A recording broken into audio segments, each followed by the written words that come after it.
तो हेलो दोस्तों, आज की जो क्लास है बहुत ही इम्पोर्टेंट क्लास है और कैलकुलेशन के नाम पर बहुत ही अच्छी क्लास है।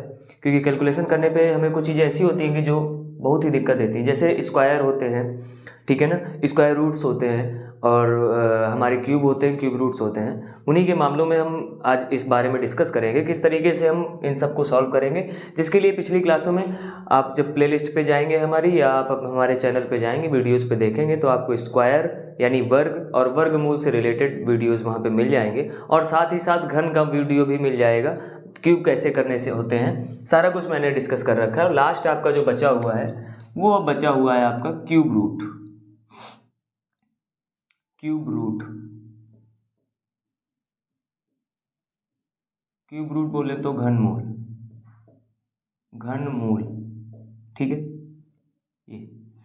अच्छा, सबसे पहली बात, ये हमने पिछले वीडियो में हम लोगों ने पढ़ रखा था कि अगर हमें स्क्वायर करना होता था तो सॉरी, अगर हमें घन करना होता था मतलब क्यूब करना होता था तो हम करते थे कि 11 का क्यूब अगर करना है तो एक तो हमारे पास तरीका होता था 11 इंटू 11 और इंटू 11 करें, जिसके लिए हमें पहले इसको करना होता था कि 121 और फिर इंटू 11 करें तो ये 1331 होता था, ठीक है।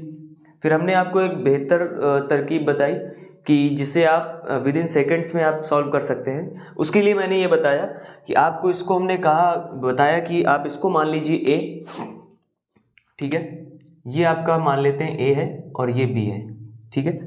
ये आपको वीडियो मिल जाएगा, आप जब हम मेरे चैनल पे जाएंगे, ठीक है ना, तो आप सर्च करिएगा मिल जाएगा, नहीं तो हम आपको डिस्क्रिप्शन में भी उसका लिंक पेस्ट कर देंगे तो आप लोग देख लीजिएगा। इसको हमने ए मान लिया। अब चूंकि हमने पढ़ रखा है कि अगर जैसे एक फार्मूला होता था ए प्लस बी का whole cube is equal to A cube plus B cube 3ab bracket में ए प्लस बी, और अगर हम इसी का मल्टीप्लाई कराते थे तो A cube plus B cube plus 3a² B और 3ab², ये होता था। इसी से रिलेटेड थोड़ा सा इसमें भी फॉर्म रहेगा, मतलब हम यहाँ ये कहेंगे ए क्यूब, फिर इसके बाद 3a²b, फिर इसके बाद 3ab², फिर इसके बाद बी क्यूब। इस तरीके से हम करके, और इसका जो ऐड करने का तरीका होता है वेरी डिफरेंट होता है, ठीक है ना। इस तरीके से हम इसको कैसे सॉल्व करेंगे उसके बारे में थोड़ा सा समझेंगे। ए हमारा 1 है और बी भी हमारा जो है वो 1 है। हमने इसको 1 का क्यूब किया, ठीक है। अब चूंकि मैं आपको विद इन फार्मूला लगा करके, विद फार्मूला और एक स्टेप वाइज मैं आपको समझा रहा हूँ, इसलिए हमको समय लग रहा है। और जब आप करेंगे विद इन सेकेंड्स में करेंगे, मैं उसके बारे में भी आपसे चर्चा भी करूँगा। ये 3, ये फिर 1 का स्क्वायर इंटू 1, ये 3 इंटू 1 इंटू 1 का स्क्वायर, और ये आपका बन जाएगा 1 का क्यूब। सॉल्व करेंगे इसको तो 1 इधर 3 इधर 3 इधर 1। अब चूंकि यहाँ कुछ ऐड करने वाला नहीं है, हम यहाँ क्या क्या लेते हैं तो देखिए, लास्ट वाले डिजिट को हम उठाते हैं यहाँ से, ये लास्ट वाला डिजिट लिया, कुछ होता है तो ऐड कर लेते हैं फिर लास्ट रखते हैं, लेकिन कुछ है नहीं तो लास्ट, फिर नहीं है तो लास्ट, और फिर नहीं है तो लास्ट। ये हो गया हमारा 1331। इसी तरीके से अगर हमको मिल जाए कि 12 का क्यूब करना हो, मान लेते हैं 12, तो ये हमारा ए हो गया, ये बी हो गया। हमें पता है कि पहले करना है ए क्यूब, यानी 1 का क्यूब 1 होता है, ठीक है, थोड़ा सा फास्ट। फिर पता है कि हमको करना है 3a², तो 1 का स्क्वायर 1 होता है, b, ठीक है। फिर करना है 3ab² यानी 1 इंटू 4। फिर करना है b क्यूब यानी 8। अगर इसको देखें तो ये 6, ये 12 और ये 8। अब लास्ट वाला डिजिट, ठीक है, अब इसमें देखिए क्या करना है। लास्ट वाले डिजिट को जैसा है वैसा लिखना है, अगर कुछ जोड़ने वाला है तो जोड़ेंगे, कुछ है नहीं तो वैसे ही लिख दिया। फिर लास्ट का डिजिट उठाया, यहाँ पे 12 था, 12 में हमने लास्ट का डिजिट उठाया 2, ठीक है। एक बच रहा है, जो बच रहा है उसको यहाँ ले आएंगे, जोड़ लेंगे, हो गया 7, इसको उठाया और ये 1728, जो कि 12 का क्यूब होता है, सभी को पता है, ठीक है। अब इसी से रिलेटेड हम बात करेंगे घनमूल की। ये बात थी हमारी किसकी, घन की, यानी हम लोग करते हैं जिसको क्यूब बोलते हैं। अब इसी में बात हम करेंगे घनमूल की, तो चलिए देखते हैं।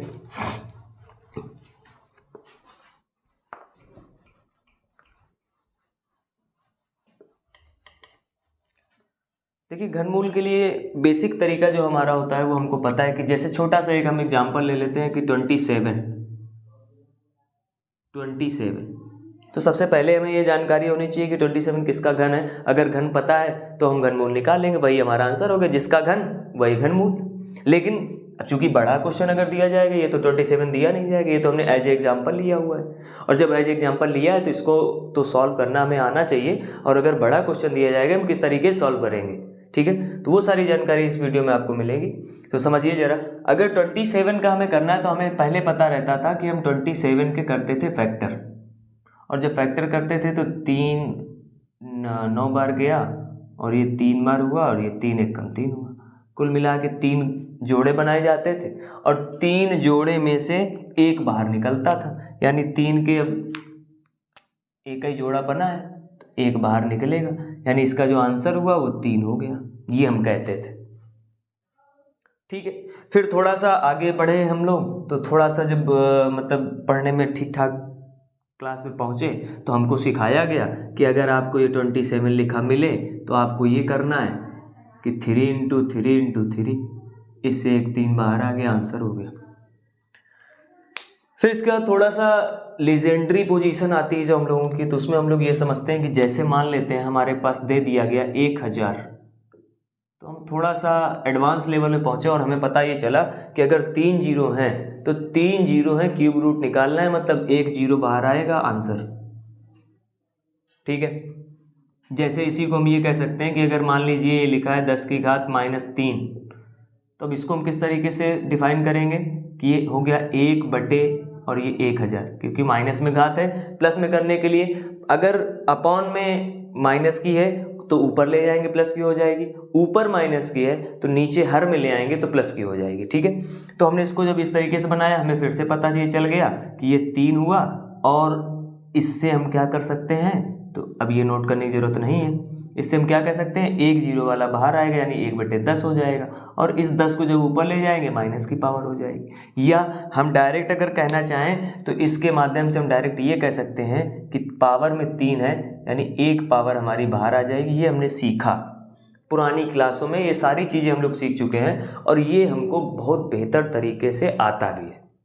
ठीक है, लेकिन हम थोड़ा सा अब वो बच्चे नहीं रहे हैं, ठीक है ना, अब हम वो बच्चे नहीं हैं कि हमें कॉपी पेन चाहिए हर एक चीज़ सॉल्व करने के लिए, ठीक है, और कि हमें समय भी बहुत चाहिए। जब आप कंपटीशन में बैठेंगे, कंपटीशन इतना ज़्यादा है कि विद इन सेकेंड्स में हमें ये क्वेश्चन सॉल्व करने होते हैं, और उनके लिए हमारी प्रैक्टिस बहुत महत्वपूर्ण होती है, और मैथ जो होती है वो आपसे केवल और केवल प्रैक्टिस डिमांड करती है, और अगर आप मैथ में प्रैक्टिस करते हैं तो कभी असफल होने के चांस ही नहीं है। ठीक है ना, चलिए समझिए। अब बात आती है कि सबसे पहली बात यह कि इन क्वेश्चंस को हम करेंगे कैसे। अगर मान लेते हैं एक क्वेश्चन हमने ले लिया, हमारे पास एक क्वेश्चन रखा हुआ है 2197 ये, और हमें इसका चाहिए घनमूल। ठीक है, इसका घनमूल चाहिए। अब हमें याद नहीं है भैया कि 2197 किसका होता है, अब आप बताएंगे इसको कैसे करना है, तो भैया इम्पॉसिबल है। क्यों? क्योंकि आपको जब याद नहीं है, इम्पॉसिबल कुछ नहीं है, आप कर सकते हैं, आप इसको फिर फैक्टर करेंगे तो फिर यही वाला क्वेश्चन केवल हाथ लग पाएगा और 1 नंबर लेकर के आप बैठे रहिएगा। अब चूंकि हमें करना क्या है, इस पे हमको इस क्वेश्चन को फैक्टर मेथड से ना करके एक सिंपल वे हमको निकालना पड़ेगा कि हम किस तरीके से इसको आसानी से सॉल्व कर लें ताकि हमें ज़्यादा समय न देना पड़े। उसके विषय में हम चर्चा करेंगे। तो सबसे पहले हम बात ये करेंगे कि इन क्वेश्चंस को करने के लिए जो बेसिक नीड्स हैं, हमारी जो बेसिक आवश्यकताएं हैं वो क्या होनी चाहिए। तो पहले तो हमको 1 से लेकर 1 से 10 तक इतने घन याद होने चाहिए। ठीक है, तो हम लिख लेते हैं यहाँ पे 1 का 1 होता है, अगर हम 2 का करें तो 8 होता है, 3 का 27 होता है, 4 का 64 होता है, 5 का 125, 6 का 216, 7 का 343, इसके बाद यहाँ पे लिख लेता हूँ 8 का 512, 9 का 729 और 10 का 1000। इतना याद करना कोई बहुत बड़ी बात नहीं है। 10 हैं तो ये मान लीजिए कि आप अगर इन 10 को 3 दिन लगातार आप पढ़ लेते हैं तो ये आपको आसानी से याद हो जाएंगे। मैंने भी बिल्कुल अभी याद किए, समझ लीजिए आप, ठीक है ना। आपको लिखाते लिखाते मैंने याद कर लिया, और आपका अगर ये याद होंगे तो इसका जो है आपको लाभ भी मिलेगा। और कहाँ मिलेगा, इनको सॉल्व करने मिलेगा। कैसे मिलेगा वो जानकारी हम आपको अभी बताते हैं। अब देखिए क्या है कि हमें एक चीज़ यहाँ पर गेस करनी है। क्वेश्चन में दिया जाएगा, गेस नहीं करनी है, अपने मन से नहीं मानना है, मतलब क्वेश्चन में ही दिया जाएगा, लेकिन हमें क्वेश्चन से गेस करनी होगी कि ये जो क्वेश्चन दिया गया है, जो क्वेश्चन दिया गया है ये कैसे बना, इसका जो आंसर रहेगा वो कैसे आएगा। ये आंसर है तो क्वेश्चन कैसे आएगा। मतलब ये कि हमें ये चीज़ गेस करनी है। हमको यहाँ पे ध्यान देना है केवल और केवल इकाई के अंक पर। जो मेन फोकस है हमारा वो किस पर रहेगा, यूनिट डिजिट। यूनिट डिजिट, और यूनिट डिजिट का मतलब होता है इकाई अंक। इकाई अंक का मतलब पहला, है ना। ऐसे बचपन में हम लोग पढ़ा करते थे इकाई, दहाई, सैकड़ा, हजार, तो ये हमारा जो कहलाता है ये इकाई का अंक। मेन फोकस यहाँ पर हमारा होना चाहिए। तो समझिए कैसे मेन फोकस इसमें हम करेंगे। तो देखिए हम यहाँ पे लिखते हैं क्वेश्चन और यहाँ पे लिखते हैं आंसर। हमें ये समझना है कि जो क्वेश्चन दिया गया है उसका अगर आंसर आएगा तो यूनिट डिजिट क्या आएगा उसका। मतलब चाहिए समझ लीजिए कि जब हम किसी का घन करते हैं अगर, ठीक है, जैसे मान लेते हैं हमारा दिया गया 73 और 73 का घन करना है तो इसका यूनिट डिजिट क्या आएगा। पहली बात 73 का घन गोली मारो, ठीक है। मेन हमें समझना है कि इसका इकाई का अंक क्या आएगा। तो हमने देखा कि इकाई का अंक 3 है और 3 का गुणा 3 में करेंगे 9 आया, 9 का गुणा फिर से 3 में कर देंगे 27 आएगा। और इकाई का अंक चाहिए हमें, यानी 27 का 7 हो जाएगा। यानी अगर हम इसको सॉल्व करें तो इकाई का अंक हमारा 7 आएगा। बस ये जानकारी पहली होनी चाहिए, ठीक। तो हम करेंगे क्या, इससे पहले इकाई का अंक ढूंढेंगे। चलिए देखते हैं कि अगर 1 है क्वेश्चन में तो इकाई का अंक कितना रहा होगा, 1 रहा होगा, क्योंकि पता है कि 1 का क्यूब 1 ही होता है, ठीक है। फिर बात आती है कि अगर 4 है तो 4 रहा होगा, 5 है तो 5 रहा होगा। ये सेम, बिल्कुल सेम टू सेम वाले हैं। मतलब जो क्वेश्चन में रहेगा वही आंसर में रहेगा। यहाँ मैं लिख भी दे रहा हूँ सेम टू सेम, ठीक है ना। सेम टू मतलब बिल्कुल वही, जो क्वेश्चन में रहेगा वही आंसर में रहेगा। तो चलिए 5 है तो 5 रहेगा, 6 है तो 6 रहेगा, इसके बाद 9 है तो 9 रहेगा, और 0 है तो 0 रहेगा, ठीक। ये कुल मिला के हमारे 6 डिजिट ऐसे हैं कि जो स्वयं में ही वही क्वेश्चन बनेंगे और इकाई का अंक में, और वही आंसर भी बनेंगे इकाई के अंक में।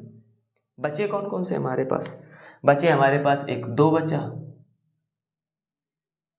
एक 3 बचा, एक 7 बचा, एक 8 बचा। 1 2 3 4 5 6 हो गए, 6 4 10 हो गए, ठीक है।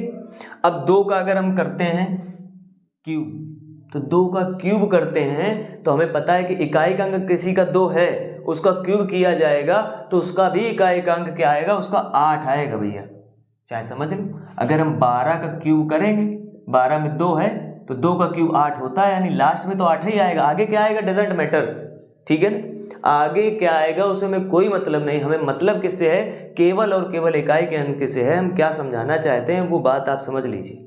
हमें केवल इकाई का अंक चाहिए। अगर 3 है तो 3 का हम अगर करेंगे तो 3 तिरका 9, 9 तिया 27, इकाई का अंक क्या आएगा, तो 27 नहीं 7 आएगा। इसी तरीके से 7 का करेंगे तो 7 सत्ते 49। अब 49 में देखो हमने कहा 7, अब 27 है मान लेते हैं, इसका करना है तो 7 है, 7 सत्ते 49 और फिर क्यूब है तो फिर होगा, फिर 7 का 9 में 63 की 3। हमें मतलब किससे है, 3 से, और किसी से नहीं मतलब। क्यों, क्योंकि हम बात किसकी कर रहे हैं भैया, यूनिट डिजिट की कर रहे हैं, यानी इकाई के अंक की कर रहे हैं। 8 का करेंगे तो फिर से 2 आ जाएगा।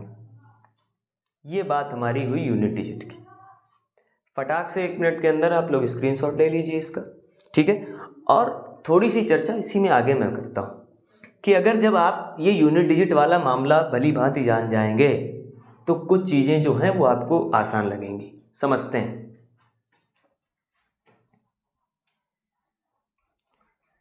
अब आते हैं अपने क्वेश्चन की ओर, क्योंकि वीडियो को ज़्यादा लंबा नहीं करना है, शॉर्ट में रखना है। 2 से 3 क्वेश्चन में वीडियो समाप्त हो जाएगा। बस थोड़ी सी जो जानकारी थी, जो आपके लिए बहुत ही महत्वपूर्ण जानकारी थी, उसको पूरा करना एक काम था, ठीक है ना। तो उसको समझिए। पहला काम क्या करना है, इसके जो स्टेप है वो स्टेप हमें समझने हैं, ठीक है ना। हमें स्टेप समझने हैं कि हमने यहाँ पे हम लिख ले रहे हैं, मान लेते हैं फर्स्ट स्टेप, फिर सेकेंड स्टेप, ठीक है, और आपका रहा थर्ड स्टेप। फर्स्ट स्टेप क्या रहेगा, 3 का पेयर, 3 का पेयर यानी जोड़ा बनाना है। पहली बात बना लो, 3 का जोड़ा लास्ट में बनाना है। आगे कितने छूट रहे हैं, हमने फिर बोला आगे कितने छूटेंगे कोई मतलब नहीं, हमें 3 का पेयर बनाना है, बना लिया। फिर काम करना है किस पर, तो दूसरा नंबर हमारा जो इस पे पॉइंट रहेगा वो ये रहेगा। फिर हमको ढूंढना है यूनिट डिजिट, नोट करते रहिएगा कहीं पे आराम से। यूनिट डिजिट ढूंढना है। यूनिट डिजिट मतलब ये जो 7 आया है ये कब कहाँ से आया होगा, तो 7 आया होगा, हमने बताया कैसे, क्योंकि ये घन है किसी का, और किसी का अगर घन है तो किसी का घन किया गया होगा, यानी 3 का घन किया गया होगा तो 7 आया है। गौर से समझिए मैं क्या कहना चाहता हूँ। ये घनमूल की बात हो रही है। घनमूल का मतलब ये हो रहा है कि हम अब आंसर जो आएगा वो घनमूल आएगा, मतलब आंसर का घन किया गया होगा, ठीक है ना। उल्टा सोचना है थोड़ा सा कि जो आंसर है इसका घन किया गया। जैसे हम अगर हम 27 की बात कर रहे थे, इधर मान लेते हैं, थोड़ा सा देख लीजिए। जैसे हम 27 की बात कर रहे थे, 27, तो हमें पता है कि 27 किसका 3 का घन किया गया था, तभी तो 27 जाता है, और इसका आंसर 3 आएगा, ठीक है ना। मतलब जो आंसर आएगा इसका घन ये 27 है, मतलब इसका घन किया गया होगा तभी ये 7 आया था यूनिट डिजिट। तो हमें ये समझना है कि ये जो 7 है ये किसका घन करने पे आया है, किस यूनिट डिजिट का घन करने पे आया है। तो हमें पता करना है यूनिट डिजिट, मतलब अगर हमने 3 का किया होगा, किसका 3 का, तो 3 त्रिका 9, 9 तिया 27 की 7, ये है हमारा इकाई का अंक, ठीक है। यूनिट डिजिट निकाल लिए, पहले दूसरा काम हो गया हमारा। तीसरा ये कि जो संख्या बचे उसको ढूंढना है, संख्या को ढूंढना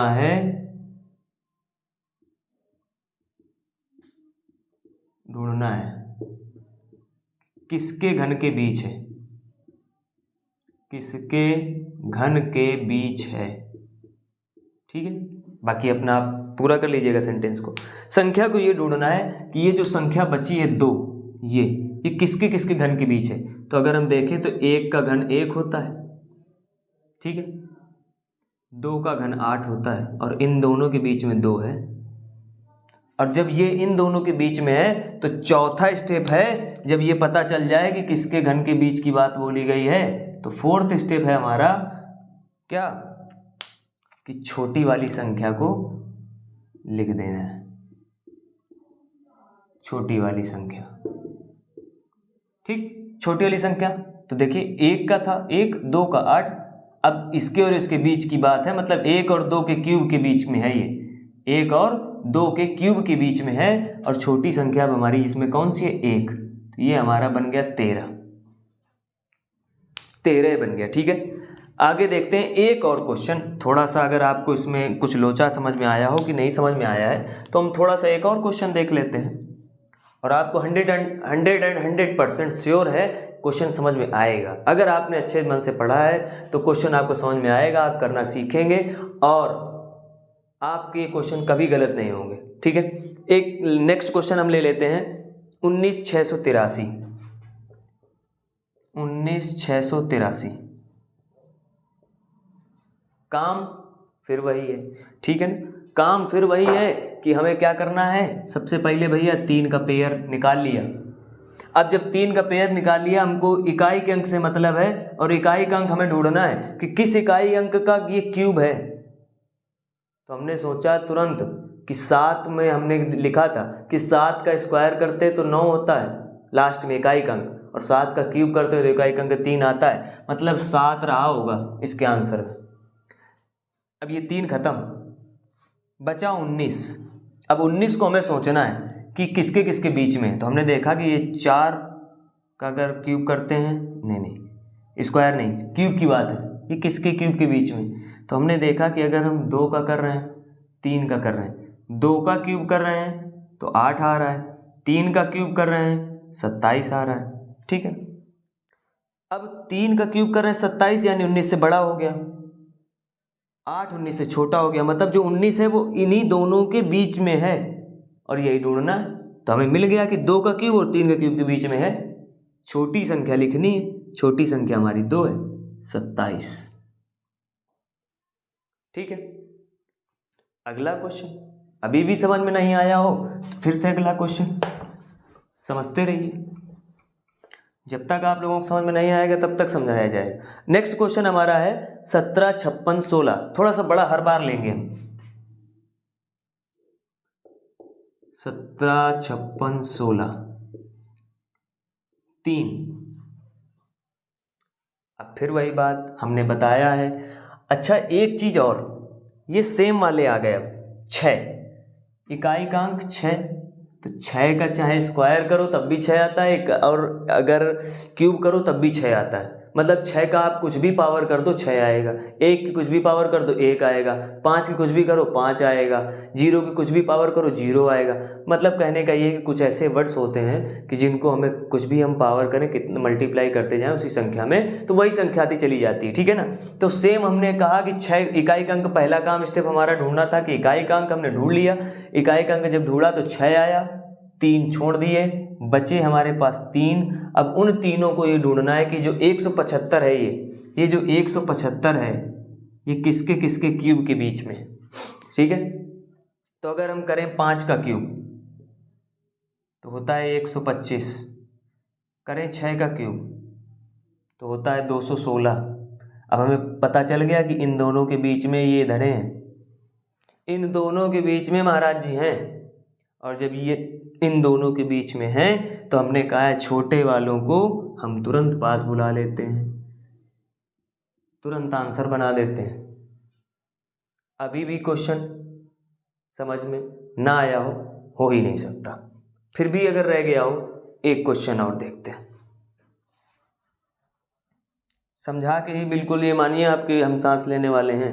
क्वेश्चन एक अगला ले लेते हैं, 474 552, 474 और 552। ये तुरंत 3 का पेयर बनाइए बिना कुछ सोचे। 2 किसका रहा होगा सोच लीजिए, 2 किसका रहा होगा, 8 8 64 8 2 8 का। तुरंत इकाई का अंक सोचना है कि ये जो 2 है ये किसका क्यूब करने पे आया है, तो 8 का क्यूब करेंगे तो 512 होता है, यानी 2 पहुंच गया। हमको तुरंत पहुंचना है आंसर में कि कैसे रहा होगा। मतलब आपको इधर की बात ये देगा और इधर की बात सोचनी है। मतलब ये 6 आया है तो 6 का करने पे आया है, 3 आया है तो 7 का करने पे आया है, 2 आया है तो 8 का करने पे आया है, ये समझना है। मतलब घन ये दिया गया है, हमें घनमूल करना है, हमें इधर की बात दी गई है, इधर की बात सोचनी है। ठीक है, समझिए। अब ये 8 का करने पे आया है, तीनों को हमने त्याग दिया।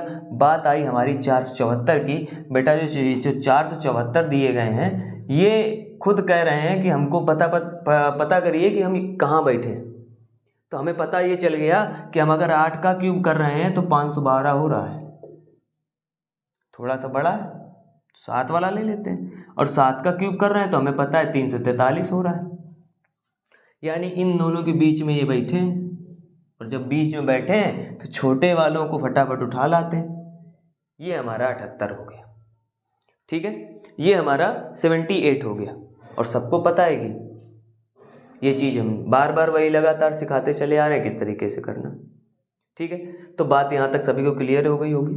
और अभी भी अगर क्लियर नहीं होती तो आप हमको कमेंट सेक्शन में बता सकते हैं कि कौन सा क्वेश्चन आपको नहीं आ रहा है, किस तरीके के क्वेश्चन आपको दिक्कत कर रहे हैं। ठीक है, तो आशा करता हूँ कि आपको ये वीडियो पसंद आया होगा, और अगर आपको पसंद आया हो, कोई किसी को ज़ोर ज़बरदस्ती नहीं, तो जो भी जिन्होंने भी अभी तक वीडियो लाइक ना किया हो, सब्सक्राइब ना किया हो हमारे चैनल को, तो वीडियो को लाइक कर दें और चैनल को सब्सक्राइब कर दें, क्योंकि आपके एक छोटे से जो अंशदान आप ये करते हैं सब्सक्राइब का, तो आपका इससे कुछ नहीं जाता है, हमारा एक थोड़ा सा मोटिवेशन हो जाता है, और संभवतः अब हमारे 1000 सब्सक्राइबर भी पूरे होने वाले हैं, तो कुछ दिन बाद आपको एक और मौका मिलेगा हमेशा हमसे लाइव टू लाइव जुड़ने का, फेस टू फेस जुड़ने का, ठीक है ना। तो मतलब लाइव हमारी और आपकी बातचीत होगी, रिकॉर्डेड क्लासेस जो चलती हैं ये बंद हो जाएंगी, तो थोड़ा सा और आसान हो जाएगा हमसे आपका जुड़ना, ठीक है ना। और अगर आपकी कोई समस्याएं हैं तो उनको हम आसानी से दूर कर सकेंगे, ठीक है। तो मिलते हैं अगले वीडियो में, तब तक के लिए धन्यवाद। सभी लोग स्वस्थ रहें, मस्त रहें और अच्छे कामों में व्यस्त रहें, ठीक है। जय हिंद, जय भारत।